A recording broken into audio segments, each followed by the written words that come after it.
शिवपुर राज्य में बहुत ही खुशहाली थी। वहाँ के राजा बहुत ही नेक दिल और प्रजा में लोकप्रिय थे। राजा के दो सुपुत्र थे और राजा उनको ही राजपाट और राज्य कैसे चलाना है सिखाने में लगे रहते थे। राजा ने एक दिन राजगुरु को अपने बच्चों के शिक्षा दीक्षा और आगे के भविष्य के लिए बुलाया। आइए राजगुरु। राजन, मैंने दोनों राजकुमारों की कुंडली देखी। छोटे राजकुमार की कुंडली में राजयोग है, पर बड़े राजकुमार की कुंडली में मुझे राजयोग नहीं दिख रहा है। कुछ उपाय बताइए राजगुरु। राजन, कुछ कठोर निर्णय लेने पड़ेंगे। युवराज को कहीं और भेजिए शिक्षा और राज्य कार्य सीखने के लिए। राजगुरु वहां से चले जाते हैं। राजन ने फौरन राजमंत्री को बुलाकर बड़े युवराज को मित्र राज्य को भेजने की योजना बनाई।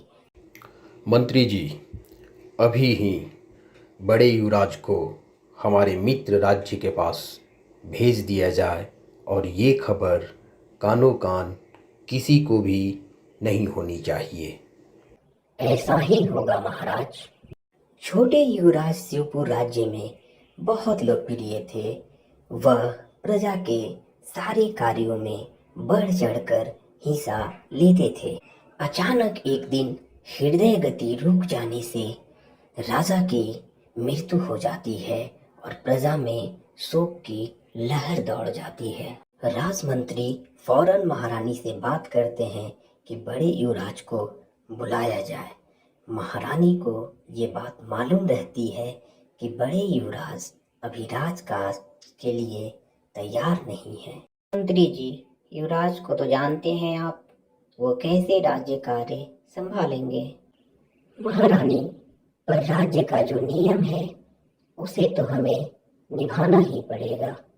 ये बात सेनापति को पता चल जाती है और वह राजमंत्री पर आकर दबाव बनाता है कि मंत्री जी जल्दी से बड़े युवराज को बुलाया जाए। उसको पता रहता है कि बड़े युवराज तो कुछ कर नहीं पाएंगे, तो पूरी सेना मेरे हाथ में रहेगी और मैं जो चाहूँगा वो करूँगा। राजमंत्री, फौरन हमें बड़े युवराज को बुलाना चाहिए। ठीक है सेनापति, फौरन खबर भिजवाइए।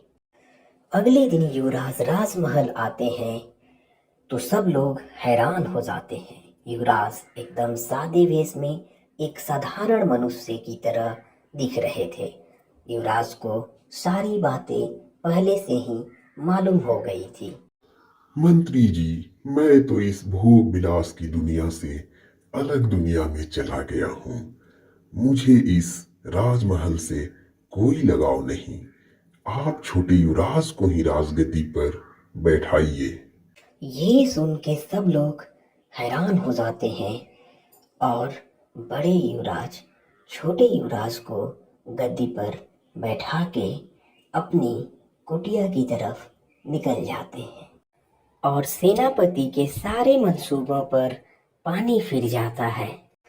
और भी रोचक कहानियों के लिए इस चैनल को लाइक, शेयर और सब्सक्राइब जरूर करें। नमस्कार।